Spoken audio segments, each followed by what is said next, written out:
SavageOrlandoMagic.com. Cliff, over the last 4 games, your team's been shooting the three-pointer really well. What have been the common thread throughout that stretch that has led to such good three-point shooting? Well, obviously, maybe the biggest one is getting Evan back, which did a couple of things. But as much as anything, it gives us a better chance to have good offensive lineups on the floor for 48 minutes. So it's given us a chance to play, which I like. That second unit, we can play Dwayne with Terrence. And so we have other places to go other than Terrence, where sometimes we've had over these 2 years, we've had times when, when he was out there, we're just going to him every play. And so it gives us a little bit more balance there. And then the other thing is we've been much more inside out. The ball's hitting the paint regularly.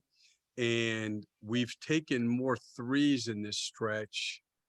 I don't know what the number would be, but the thing I shared with the guys today, and I don't know exactly, I actually have an analytics meeting tomorrow, but with the naked eye, just watching film, we're shooting more spot up threes, which is the key for most teams, not all teams, but most teams. And for us, it's a big deal. So I think those are the things that, we've done well, and hopefully we can continue to build on that. Josh Robbins, The Athletic. Steve, how are Michael Carter-Williams, Chuma, and Farouk progressing? So MCW will be the first guy back. He won't be able to play tonight, but he's getting closer. Then I think the way things are going now, I think that Chuma would be the next one back, and then Chief would be the third one. I don't know. I don't really have a feel for what the time frame would be for Chuma or Chief. But MCW, he did shoot around this morning, and he's not ready yet. But maybe even by Friday. Thank you. Alex Fleming. How you doing, Coach? Good. How you doing? Just fine, sir. What's your assessment on DeAaron Fox, and how do you plan on slowing him down tonight? Oh, he's a one-man fast break. He scores, they score. Obviously there's a couple of things tonight.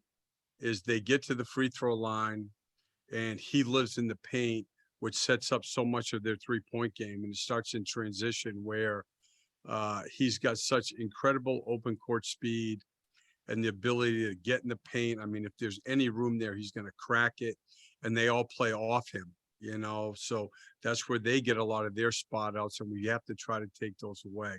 And then the other part of it, watching him, is, he's a much more confident three-point shooter than he was last year. And it makes him even more difficult, to contain, because you can't go under as much on the pick and rolls.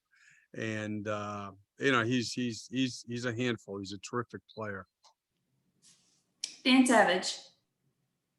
Cliff, you touched on it a little bit there, but with their points in the paint, just how important tonight is it protecting the rim, and while, also limiting their passing lanes as they, utilize that drive and kick game?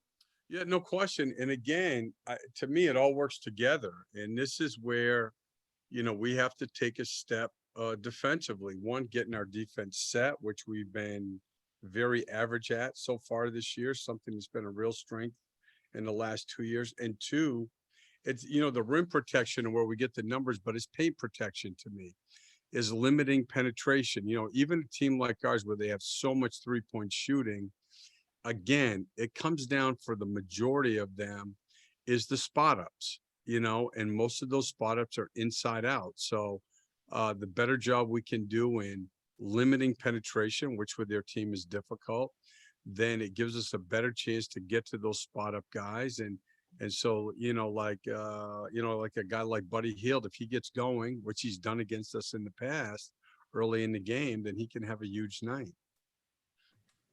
Dan, go ahead. Cliff, how much better have you felt lately about the way that you're getting into your offense? You know, as Cole is getting more comfortable, Aaron return and he gets comfortable in the point forward role. How do you feel about your team getting into its offense during this Yeah, recent stretch? I thought, you know, the last two games were a good example. And, you know, tonight, these guys are playing a lot of zone also. And a lot of our zone possessions in the back-to-back against Charlotte in the first night, a lot of it, you know, there's 14-15 on the clock as we're starting the offense, you know, and I thought in the second night, we did much better with that.